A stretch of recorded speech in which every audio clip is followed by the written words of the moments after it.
Assalamualaikum warahmatullahi wabarakatuh.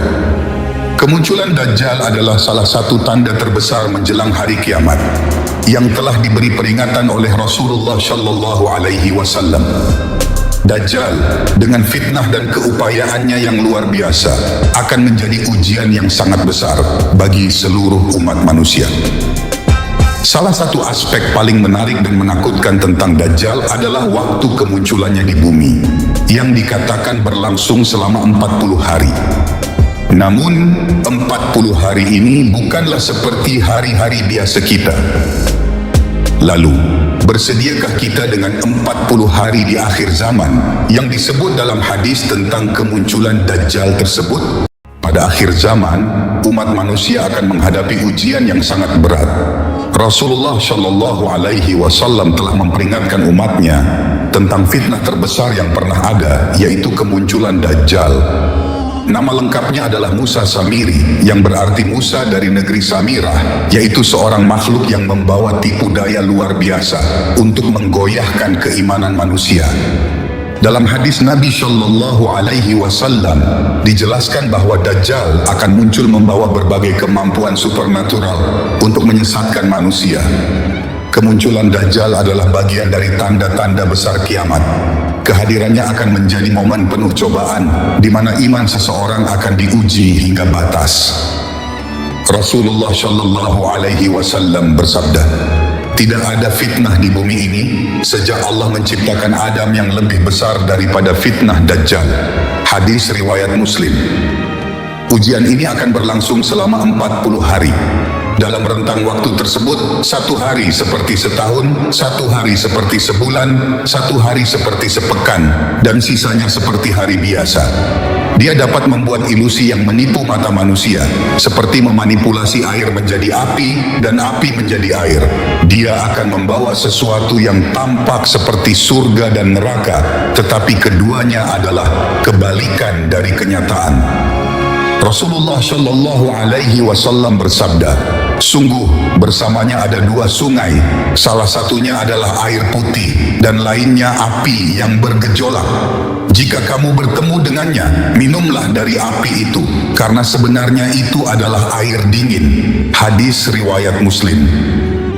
Dajjal juga mampu menghidupkan kembali orang yang sudah mati. Namun semua ini hanyalah tipuan. Dia bekerja sama dengan setan untuk menyesatkan manusia, bahkan benda mati dan binatang pun tunduk pada perintahnya. Fitnahnya begitu besar sehingga banyak orang yang awalnya beriman tergelincir dan menjadi pengikutnya.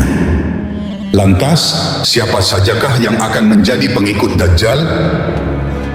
Berdasarkan hadis Rasulullah Shallallahu Alaihi Wasallam, sejumlah golongan pengikut Dajjal adalah sebagai berikut. 1. Orang Yahudi. Nabi Shallallahu Alaihi Wasallam bersabda, "Kaum Yahudi Ashbahan akan mengikuti Dajjal sebanyak 70.000 orang. Mereka memakai pakaian tayalis." Hadis riwayat Muslim. 2. Orang non-Arab atau ajam dan penganut agama lain. Mereka menjadi pengikut Dajjal lantaran kelak akan terjadi peperangan dengan mereka saat menjelang kiamat. Rasulullah Shallallahu Alaihi Wasallam menuturkan, "Kiamat tidak akan terjadi hingga kalian memerangi bangsa asing dari suku Khuz dan Karman. Wajah mereka merah, hidung mereka pesek, mata mereka sipit, wajah mereka seperti perisai, dan alas kaki mereka adalah rambut." Hadis riwayat Bukhari. 3. Kaum wanita. Beliau Nabi Muhammad Sallallahu Alaihi Wasallam mengatakan dalam riwayat Ibnu Umar, Dajjal singgah di tanah bergaram yang terletak di lembah Marqana atau lembah yang terletak di dekat Madinah dari arah Taif. Sebagian besar orang yang keluar dari Madinah untuk menjadi pengikutnya adalah kaum wanita. Sampai-sampai seorang pria membujuk ibunya, putrinya, dan bibinya, lalu mengikat mereka karena khawatir mereka pergi menemui Dajjal. Hadis riwayat Ahmad. 4. Orang Badui. Pengikut Dajjal berikutnya adalah kaum pengembara yang tinggal di padang pasir sebagai penggembala. Sesuai sabda Nabi Shallallahu Alaihi Wasallam dalam riwayat Abu Umamah di atas, 5. Setan dan jin kafir. Mereka ini tentu akan senang membantu Dajjal karena keduanya memang berjanji akan menggoda hingga menghasut manusia hingga datangnya hari kiamat. 6. Orang yang berbuat keburukan. Mereka yang senang melakukan perilaku yang tercela seperti kemaksiatan dan dosa, maka orang-orang itu akan menjadi pengikut Dajjal, si pembohong ulung. 7. Pelaku seks menyimpang. Mereka yang berlaku demikian telah jauh dari jalan kebenaran dan hanya bisa kembali bertakwa atas hidayah dari Allah Subhanahu wa Ta'ala. Orang-orang ini yang membuat Nabi Shallallahu Alaihi Wasallam khawatir. Sebagaimana dalam riwayat Abdullah bin Muhammad bin Aqil, Rasulullah Shallallahu Alaihi Wasallam bersabda, "Sesungguhnya perkara yang paling aku takuti pada umatku adalah munculnya perilaku kaum Lut." Hadis riwayat Tirmidzi. 8. Kalangan Khawarij.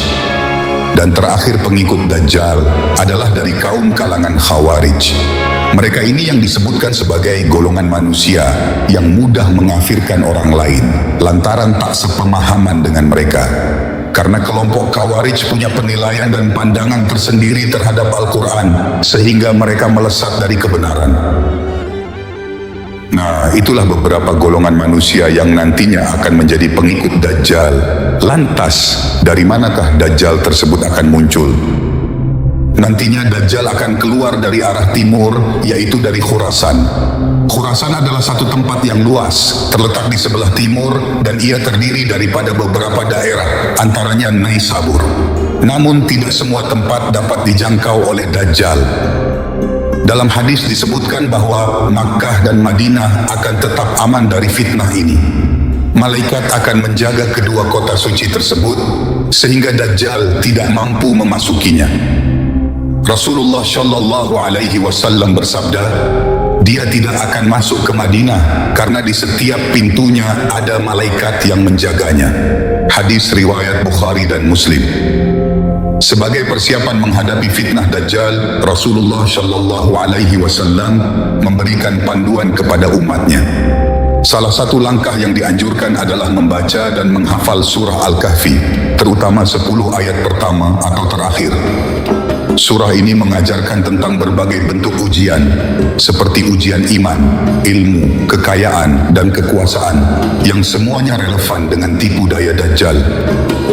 Nabi Muhammad Sallallahu Alaihi Wasallam bersabda, barang siapa yang menghafal 10 ayat pertama dari surah Al-Kahfi, dia akan terlindung dari fitnah Dajjal. Hadis riwayat Muslim. Fitnah Dajjal akan mencapai puncaknya ketika ia menyebar ke seluruh penjuru dunia.